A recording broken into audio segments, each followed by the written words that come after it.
سب کو خندہ پیشانی سے برداشت کر لیا، لیکن ان کے قدم لڑکھڑائے نہیں ہیں.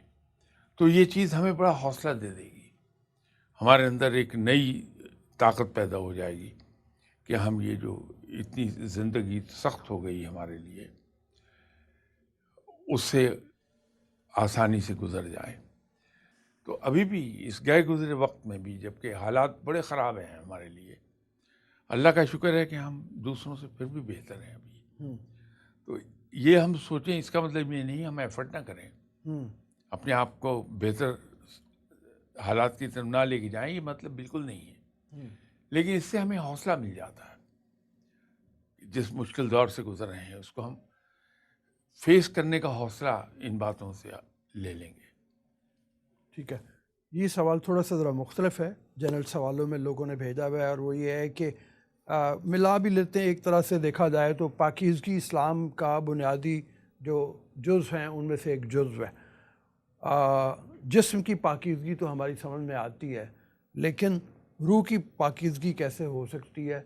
پھر وہی بات کہ جب کہ حالات اتنے سخت ہیں تو مطلب کیا روح کو پاکیزہ کرنا مشکل ہو گیا ہے؟ میرا خیال میں اس کا جواب آپ نے دے تو دیا ہے، لیکن مختصراً آپ پھر بھی اگر. دیکھیے، روح کو پاک کرنے کا آسان طریقہ ایک ہی ہے کہ ہم نفس کی ماننا چھوڑ دیں. جب تک ہم نفس کی بات مانتے رہیں گے ہم نیکی کی طرف جا نہیں پائیں گے، اور بغیر نیکی کے روح میں پاکیزگی آتی نہیں ہے. اگر ہم اپنی سوچ کو کنٹرول کر لیں، اپنی فکر کو کنٹرول کر لیں، تو نفس از خود مردہ ہونے لگتا ہے.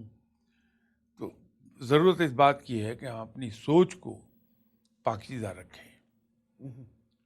اگر ایک بار سوچ پہ قابو پا لیا ہم نے اور اس کو پاکیزہ کر لیا تو پھر کہیں قدم نہیں لڑکھڑاتے.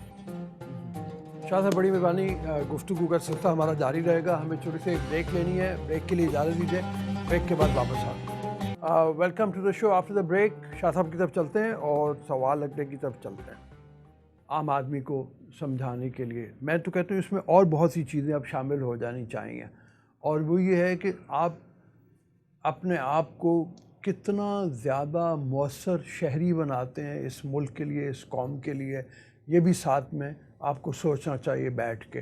جب آپ یہ سوچتے ہیں کہ روح میری پاک ہو جائے، میرا جسم پاک ہو جائے، تو پھر وطن کے لیے بھی سوچنا چاہیے، عام آدمی کے لیے بھی سوچنا چاہیے، اور یہ بھی دیکھنا چاہیے کہ ہم کتنے مؤثر ہیں. جو پہلے جیسے میں نے بات کی کہ اس ملک کے لیے ایک بالکل بیکار پرزہ بن کے بیٹھ کے ہم کچھ بھی نہیں کر سکتا. بجا فرمایا آپ نے. ہمیں ایک چیز یاد رکھنی چاہیے، ہم اپنا گھر بناتے ہیں، مکان بلڈ کر رہے ہیں، بنیاد جتنی احتیاط کے ساتھ، جتنی لگن کے ساتھ اور جتنی صراحت کے ساتھ اس کو ہم بنائیں گے، اس پر بننے والی بلڈنگ اتنی ہی مضبوط اور سیدھی اور خوبصورت ہوگی. انسان کی زندگی میں اس کی یا انسان کی شخصیت میں اس کی سوچ اصل میں بنیاد ہے. جب ہماری سوچ میں کجی آ جائے، سوچ میں ٹیڑھا پن آ جائے، تو پھر ہمارے ارادوں میں بھی ٹیڑھا پن آ جائے گا، اور ان ارادوں کے نتیجے میں سرزد ہونے والے فعل وہ بھی غلط ہو جائیں گے. اگر ہم نے اپنی سوچ کو کنٹرول کر لیا، اس کو پازیٹیو کر لیا، تو بڑے اچھے انسان بن جائیں گے. اور جو انسان ہے اس کا ہر پہلو اچھا ہوگا. جو اچھا انسان جو ہے اس میں اس کی جو ڈیوٹیز ہیں ٹورڈز نیشن، ٹورڈز کنٹری، وہ بھی ان کے اندر بڑی خوبصورتی سے اپنے فرائض سر انجام دے گا کہ ایک بڑا اچھا لا ابائڈنگ یوزفل سٹیزن ہوگا وہ. لیکن اگر یہ سوچ کنٹرول نہ ہم کر پائے، میں ٹیکس نہیں دیتا، جی. ٹیکس نہ دینے کے پیچھے میرے ارادے کو دخل ہے اور میرے ارادے کے پیچھے میری سوچ کو دخل ہے. اگر میری سوچ درست ہو جائے کہ میں اس ملک میں رہتا ہوں، اس کے اندر ملنے والی تمام سہولتوں کو میں اویل کرتا ہوں، میری انکم بھی ٹیکسیبل انکم ہے، تو میں کنٹریبیوٹ کروں towards economy of the country. اگر میری سوچ درست ہے تو میں کنٹریبیوٹ کر لوں گا، اور نتیجہ یہ ہوگا کہ حکومت کا خزانہ بڑھنے لگے گا. لیکن اگر میری سوچ میں ہی کہیں فالٹ آ جائے اور میں یہ سوچوں کہ میں ٹیکس کو اوائڈ کر سکتا ہوں، tax saving that is my right, لیکن tax evasion is an offence, criminal offence. تو ٹیکس سیونگ تک تو میں جا سکتا ہوں کہ کون کون سے الاؤنسز گورنمنٹ نے مجھے الاؤ کیے ہیں، میں ان کو اویل کر کے ٹیکس سیو کر سکتا ہوں، وہ میرا حق ہے. لیکن ٹیکس اویژن جو ہے وہ کرمنل آفینس بن جائے گا. تو مجھے میری سوچ اگر وہ درست ہے، صحت مند سوچ ہے، تو وہ مجبور کرے گی کہ میں ٹیکس اپنے حصے کا پے کروں گا بیٹا پاکستان کو. اپیل کر رہی ہے گورنمنٹ مجھے کہ آپ لائٹ صرف ضرورت کی جلائیے، باقی آف کر دیجئے کہ ملک میں بجلی کی کمی ہے. اگر میری سوچ درست ہے کہ بحیثیت شہری کے مجھے اپنی ڈیوٹی پوری کرنی ہے، تو میں اس اپیل کو فوراً فالو کر لوں گا. جب ہماری سوچ درست ہوتی ہے، پازیٹیو ہوتی ہے، تو ہماری شخصیت نکھرتی ہے بحیثیت اچھے انسان کے. اور اچھی شخصیت آئسولیشن میں نہیں کہلا سکتی کہ میں عبادت گزار ہوں تو میری شخصیت بڑی اچھی ہے، یا میں عبادت گزار نہیں ہوں، صرف نیکی کرتا ہوں، عبادت کو اگنور کیا ہوا، تو میں اچھا نہیں ہو سکتا. یہ تمام میری جو multi dimension of my personality, all ڈیمینشنز of my personality, وہ اگر اچھی ہوں گی تو میری شخصیت اچھی ہو سکے گی. اور وہ ایک ہی صورت میں ہوگی کہ اگر میری سوچ درست ہو جائے. تو ہمیں زیادہ محنت کرنی چاہیے اپنی سوچ کو صحیح کرنے کے لیے. عرف عام میں آسان لفظوں میں اس کو انٹلیکچوئل آنیسٹی کہہ لیجیے. جی. کہ as long as we are honest intellectually, physically honest ہم خود بخود ہو جائیں گے. اور آنیسٹی جو ہے اٹس اے براڈ ٹرم، یہ صرف فائنینشیل انٹیگریٹی تک محدود نہیں ہے. آنیسٹی بات کرنے کی بھی آنیسٹی ہے، کہ جو میں جب بات کر رہا ہوں، ایون اپنے بدترین دشمن کے بارے میں جب بات کر رہا ہوں، تو میں انصاف پر قائم رہتا ہوں، میں زیادتی کی طرف نہیں جاتا.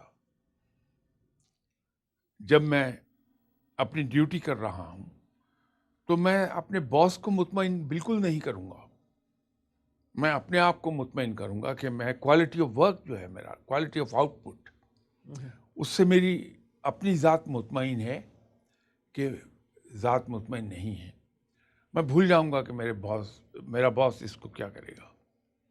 تو ظاہر ہے جس کام کو میں اپنے اطمینان کے مطابق کروں گا، وہ باس کو تو مجھ سے کہیں زیادہ پسند آ جائے گا، اس لیے کہ اس میں آنیسٹی ہے. میں بس میں بغیر ٹکٹ لیے سوار ہو ہی نہیں سکتا کہ میری سوچ مجھے اجازت نہیں دیتی. تو یہ تمام پہلو خود امپروو کر جاتی ہیں اگر صرف ایک جگہ میں محنت کر لوں، وہ ہے کہ میں اپنے اندر انٹلیکچوئل آنیسٹی پیدا کر لوں. جی شاہ صاحب، یہ جو ایک سوال ہے، ایک واقعہ بھی ہے اس کے ساتھ منسلک، اور آپ نے ایک جواب تو اس کا دے دیا. ویسے تھوڑا سا میں اور کلیئرٹی کے لیے سوال آپ کے سامنے رکھ رہا ہوں، ایک واقعہ بھی رکھ رہا ہوں. مجھے یاد ہے کچھ عرصہ پہلے میں ہانگ کانگ کی سائٹ پہ جا رہا تھا، تو میرے ساتھ 5 کی وہ جو سیٹ ہوتی ہے جہاز میں، بڑا جہاز تھا، تو ایک پہ میں بیٹھا تھا، 4 پہ 4 لوگ اور بیٹھے تھے، اور ان کے آگے بھی ساتھی کچھ بیٹھے ہوئے تھے. تو انہوں نے پہچان لیا مجھ سے بات کرنے لگے، اور بات کرتے کرتے بات ایسے آ گئی کہ ٹیکس دیتے ہیں یا نہیں دیتے. تو میں نے ان سے سوال کیا کہ آپ کیا کرتے ہیں؟ انہوں نے کہا ہم ٹریڈر ہیں اور ہم دوست مل کے جا رہے ہیں انجوائمنٹ کے لیے، سیر کرنے کے لیے ہانگ کانگ. تو میں نے کہا آپ ٹیکس دیتے ہیں؟ کہنے لگے نہیں ٹیکس نہیں ہم دیتے، ہم زکوٰۃ دیتے ہیں، ٹیکس حرام ہے. تو یہ بہت بڑا طبقہ ہمارا ایسا ہے جو اس کو حرام سمجھ رہا ہے اور سمجھ رہا ہے کہ وہ بری ذمہ ہو گیا زکوٰۃ دے کے. جہاں اسٹیٹ کے لاز کلیش کر دیں ایسی صورتحال میں، وہاں پہ کیا فرمائیے گا اور ایسے لوگوں کے لیے کیا کہیے گا؟ پہلی بات تو یہ ہے کہ عام انسان پابند ہوتا ہے صرف ملکی قانون کو ماننے کے لیے، لیکن مسلمان اللہ کے بنائے ہوئے قانون کا بھی پابند ہے جو ہمارا دین ہے. انسان لا آف لینڈ کو بھی فالو کرنے کا پابند ہوتا ہے، صرف اپنے ملک میں نہیں بلکہ جس ملک میں رہ رہا ہے. اس لیے میں لا آف دی لینڈ کہہ رہا ہوں، اس کا بھی پابند ہوتا ہے. وہ ہمیں حکومتی احکامات کی پابندی ہر حال میں کرنی ہے. اب یہ تو ایک سیدھا سا جواب ہے اس کا، لیکن یہ کہ صاحب میں نے زکوٰۃ ادا کر دی، میں ٹیکس سے مبرہ ہو گیا. ہمیں یہ سوچنا چاہیے کہ زکوٰۃ ہم کس چیز پر دیتے ہیں، سیونگز پر، اور انکم ٹیکس ہم کس پر دیتے ہیں، انکم پر. خواہ ہمیں کچھ بچے یا نہ بچے، اگر انکم ہماری اس سلیب سے اوپر نکل گئی جو ٹیکسیبل سلیب شروع ہو جاتی ہے، تو ہم پابند ہیں ٹیکس ادا کرنے کے. تو ہم ان دونوں کو اکٹھا نہیں کر پائیں گے. ہاں البتہ جب حکومت کی بات آپ کریں گے تو حکومت کو زکوٰۃ کلیکٹ کر کے پبلک ویلفیئر پر ان حدود کے اندر رہتے ہوئے جو اللہ نے متعین کی ہیں زکوٰۃ کے خرچ کرنے کی، وہ پبلک ویلفیئر کے لیے کام کرنا چاہیے. شاہ صاحب بڑی مہربانی، گفتگو کا سلسلہ ہمارا جاری رہے گا. ہمیں چھوٹی سی ایک بریک لینی ہے، بریک کے لیے اجازت دیجیے، بریک کے بعد واپس آؤں گا. جی پروگرام میں دوبارہ خوش آمدید. شاہ صاحب کے سامنے ہم سوال رکھ رہے ہیں، آپ کے مختلف جو پچھلی بار آئے تھے ان کو بھی ہم نے شامل کیا ہے، اور کچھ جو ساتھ ساتھ سوال ہمیں ملتے چلے جائیں گے وہ ہم شامل کرتے چلے جائیں گے. میں نے آپ سے ایک درخواست کی تھی اور وہ یہ ہے کہ واٹس ایپ نمبر آپ کے سامنے ہم دوبارہ ریپیٹ کر رہے ہیں، آپ اسکرین پہ دیکھیں گے. واٹس ایپ نمبر کے اوپر آپ ہمیں اپنے سوال بھیجوائیے، وہ شاہ صاحب کے ہم سامنے رکھیں گے. شاہ صاحب یہ ایک سوال جنرل سوال ہے کسی کا، اور وہ یہ ہے کہ ہم بنیادی طور پہ شکر گزار قوم نہیں ہیں. اگر ہم شکر ادا کرتے ہوں تو شاید ہمیں ان مشکلات کا سامنا بھی نہ کرنا پڑے جو ہمارے سامنے. رؤف صاحب، کوئی بھی معاشرہ، کوئی بھی قوم، اس کی بنیادی اکائی فرد ہے. اگر وہ بنیادی اکائی ایک فرد جو میں ہوں، اگر میں ٹھیک ہو گیا تو پورا معاشرہ خود ٹھیک ہو جائے گا. ضرورت ہر انسان کی یہ ہے کہ وہ اپنے آپ کو ٹھیک کر لے. میں اپنے آپ کو ٹھیک کر لوں تو پورا معاشرہ، پوری قوم ٹھیک ہو جائے گی. اگر میں خود شکر گزار نہیں ہو رہا تو قوم شکر گزار کیسے ہوگی؟ ایک انڈیویجول جو بنیادی اکائی ہے قوم کی، وہ شکر گزار نہیں ہے تو قوم پوری کہاں سے شکر گزار ہوگی؟ غلطی ہم وہیں کرتے ہیں جب میری انگلی دوسروں کی طرف اٹھتی ہے. فقیر لوگ، آپ ان سے ملیے کبھی، درویش لوگ جن کو عرف عام میں فقیر کہتے ہیں، بڑی حیرت ہوتی دیکھ کے کہ ان کی زبان پر کبھی کوئی شکایت نہیں آتی ہے، کبھی کسی کا گلہ نہیں آتا، کہیں کسی چیز میں وہ مدعی نہیں بنتے، ہر ایک کو اچھا کہیں گے. وجہ کیا ہے اس کی؟ کسی نے سوچا کہ بھی وہ انسان ہے، دکھ انہیں بھی پہنچتا ہے، چوٹ دل پر ان کے بھی لگتی ہے، لیکن وہ کہتی نہیں کسی کو کچھ. اس کی بنیادی وجہ کیا ہے؟ کبھی اس کو کریزی ہے تو بڑی ایک حیران کن چیز سمجھ میں آتی ہے کہ فقیر کی نظر اپنی ذات پر رہتی ہے. وہ اپنی خامیاں تلاش کرتا رہتا ہے کہ میرے اندر کہاں کوئی غلطی ہے، خامی ہے، کوتاہی ہے، میں اسے ٹھیک کر لوں. تو اس کی نگاہیں اتنی زیادہ مصروف ہیں اپنی ذات کا جائزہ لینے میں کہ وہ کسی کی ذات کا جائزہ لے ہی نہیں پاتا. نتیجہ یہ ہے کہ اس کو کسی میں کوئی خامی نظر نہیں آتی. میں ان دنوں شاید فرسٹ ایئر یا سیکنڈ ایئر میں پڑھ رہا تھا.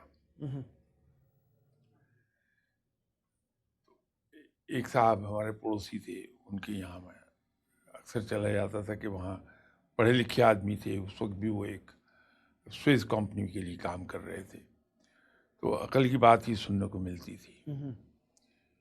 وہ کسی زمانے میں امریکن یونیورسٹی بیروت میں پڑھ رہے ہوں گے، ان کا کیمرہ گم ہو گیا، ایک صاحب چوری کر کے لے گئے.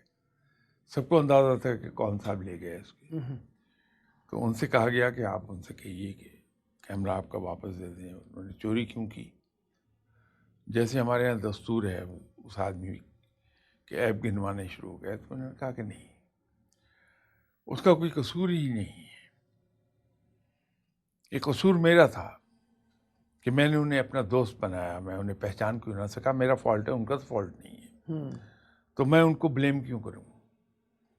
اب یہ اتنی پازیٹیو چیز تھی، اتنی پازیٹیو اپروچ تھی. یہ فقیر کی اپروچ ہے کہ جس نے کسی نے اس کو گالی دی ہے تو یہ نہیں کہتا کہ اس آدمی نے میری گالی دے دی، فوراً اپنا جائزہ لیتا ہے کہ میں نے کہاں غلطی کی تھی، میں نے کہاں اس آدمی کو دکھ دیا کہ اس نے مجھے گالی دی ہے. تو وہ اپنا فالٹ پکڑ لیتا ہے، اس کی زبان پر شکایت نہیں آتی. اسی طرح ہم قوم کے بارے میں جب بات کرنے لگتے ہیں تو اپنا جائزہ ہم لے لیں. جہاں ایک فرد نے اپنے آپ کو ٹھیک کرنا شروع کیا، پوری قوم صحیح ہو جائے گی. جی بالکل. اچھا، یہ شاہ صاحب ایک سوال ہے کہ آپ ہمیشہ اس بات کے بارے میں کہتے ہیں اور بالکل آپ کی بات بجا ہے کہ مطالعہ کرنا چاہیے آدمی کو، لیکن سوال یہ پیدا ہوتا ہے کہ کس طرح کی چیزوں کا، کتابوں کا مطالعہ کیا جائے. بہت سے لوگوں کا خیال یہ ہے کہ سائنس کی کتابیں پڑھنے سے آدمی گمراہ ہو جاتا ہے کیونکہ وہ لادینیت پھیلاتی ہیں. لیکن پھر اقبال کا قول ہمارے سامنے آتا ہے اور وہ کہتے ہیں کہ یہ سائنس جو ہے یہ یورپ تک پہنچی ہے، مسلمانوں ہی کی دین ہے، انہی کے حوالے سے پہنچی ہوئی ہے، تو اس کو پڑھنا بالکل بجا ہے. آپ اس بارے میں گائیڈ فرمائیے کہ کیا کہتے ہیں آپ. ایک سیدھی سی بات ہے کہ ہمارا دین ہمیں غور و فکر کی تلقین کرتا ہے. ہماری کتاب غور و فکر کی دعوت دیتی ہے. رب ہمیں غور و فکر کی دعوت دیتا ہے کتاب کے ذریعے سے. غور و فکر کیا ہے؟ اس کو انگریزی میں کہہ لیجیے ریسرچ ہے. ہر معاملے میں جب آپ کسی چیز پر غور کرتے ہیں، گہرائی میں اترتے ہیں، تو میں اگر یہ میرے سامنے ایک کپ پڑا ہے، اس کو دیکھ کر یہ سوچوں کہ یہ کیسے بنا، تو میں اس پہ غور کرنا شروع کرتا ہوں کہ یہ کیسے بنا ہوگا. تو میں آہستہ آہستہ اس کے بنانے کے طریقے سے گزرتا ہوا آگے اس پر چلا جاؤں گا کہ یہ چائنا کلے کو گوندا گیا ہے، اس کو پھر پنجابی میں اسے چاک کہتے ہیں، انگریزی میں ٹرن ٹیبل کہتے ہیں. کمہار کے ٹرن ٹیبل پر اس مگ کو بنایا، پھر اس میں ڈنڈی جوڑ دی گئی، یہ رنگ روغن کیا گیا. اب رنگ روغن کیسے آیا، سو آن سو فورتھ. اب اس طرح سے میں تو کرتے کرتے میں قدرت کی صنائی تک جا پہنچوں گا کہ چائنا کلے سوات میں بہت پائی جاتی ہے، وہاں کیوں پائی جاتی ہے، اس کا جیولوجیکل سٹیٹا کیا ہے. تو اس جیولوجیکل اسٹریٹا پر غور کرنا شروع کر دوں گا، یوں گہرائی میں اترتا جاؤں گا۔ یہ بالکل درست ہے جو علامہ اقبال نے کہا ہے کہ یہ سائنس، ایک سائنس ہی کیا، جب مسلمان انلائٹنڈ تھے، روشنی تھی ان کے پاس، علم کی، تحقیق کی، تو یورپ پورا اندھیرے میں ڈوبا ہوا تھا، جہالت۔ تو مسلمانوں نے انہیں زندگی کے طور طریقے بھی سکھائے ہیں، جینا سکھایا ہے، علم دیا ہے۔ اسلام تو منع نہیں کرتا اس بات سے۔ بات سائنس سے چلی، اوریجنل سوال درمیان میں رہ گیا۔ مطالعہ میرے نزدیک کسی قسم کی کتاب بھی پڑھی جائے، انسان کے علم میں اضافہ ہوتا ہے۔ وہ علم انسان کو وزڈم دیتا ہے، اس کی سوچ میں گہرائی پیدا کرتا ہے۔ تو ان صاحب کو میرا مشورہ تو یہ ہے کہ اس قرید میں نہ پڑھیے کہ آپ کیا پڑھیں، صرف پڑھنا شروع کر دیجیے، جو کتاب ہاتھ لگ جائے اسے پڑھنا شروع کر دیں، تاکہ آپ کا جو علم ہے وہ ایک جگہ محدود نہ ہو جائے ایک سبجیکٹ کے اوپر۔ تمام کتابیں پڑھیے، فارغ بیٹھ کے گپے مارنے کی بجائے ہم اگر تمام وقت کتاب پر لگا دیں، اور یقین مانیے کہ جو بھی کتاب ہم پڑھیں گے اس میں ہمارے علم میں اور عقل میں اضافہ ہوگا، ہماری سوچ میں گہرائی آتی چلی جائے گی، ہمارے دیکھنے کا انداز چینج ہو جاتا ہے، ہم بڑے ریشنل تھنکنگ کے مالک ہو جاتے ہیں آہستہ آہستہ۔ تو مطالعہ کیجیے، چاہے کسی سبجیکٹ کا کر لیجیے۔ ٹھیک ہے، انہی صاحب کا ایک اور سوال بھی ہے، اور وہ یہ کہہ رہے ہیں کہ بہت سی کتابیں ایسی ہمارے سامنے آتی ہیں کہ جو بنیادی طور پہ یورپینس نے لکھی ہیں، لیکن وہ مورخ ایسے ہیں جو اسلام کی غلط تشریح کرتے ہیں، تو کیا ان کو بھی پڑھنا چاہیے یا ان کتابوں کو ایک طرف رکھ دینا چاہیے؟ اگر ہم اپنے مخالفین کا نقطہ نظر نہیں سنیں گے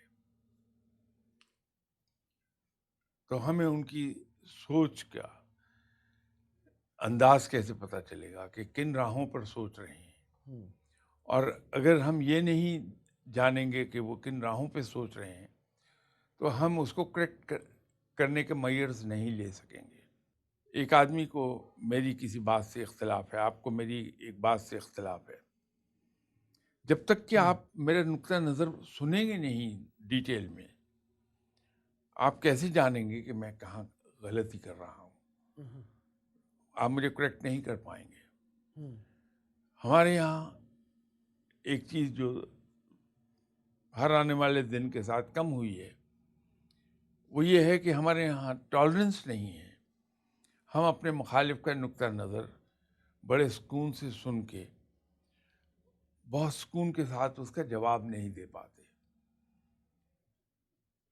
غصے سے آواز بلند کر کے، ہارش ورڈز یوز کر کے ہم اپنے مخالف کو چپ تو کرا سکتے ہیں، اسے شٹ اپ کرا سکتے ہیں، لیکن اسے کنونس نہیں کر سکتے۔ شٹ اپ کرانا، اس کو خاموش کرا دینا، وہ جیت نہیں ہے ہماری۔ ہماری جیت اس میں ہے کہ ہم اس کو کنونس کر دیں، وہ مینٹلی تسلیم کر لے کہ میں درست کہہ رہا ہوں۔ پروگرام کا وقت اب ختم ہو رہا ہے، آپ سے اجازت چاہیں گے اس امید کے ساتھ کہ آپ پروگرام دیکھتے ہیں، پروگرام کو پسند کرتے ہیں، اپنا فیڈ بیک ہمیں ضرور دیجیے گا اور اپنے سوال بھی ہم تک ضرور پہنچائیے گا۔ واٹس ایپ نمبر ایک بار پھر آپ کے سامنے اسکرین کے اوپر، اس حوالے سے ہمیں سوال اپنے بھیجتے رہیے گا۔ ابھی اجازت دیجیے، اللہ حافظ۔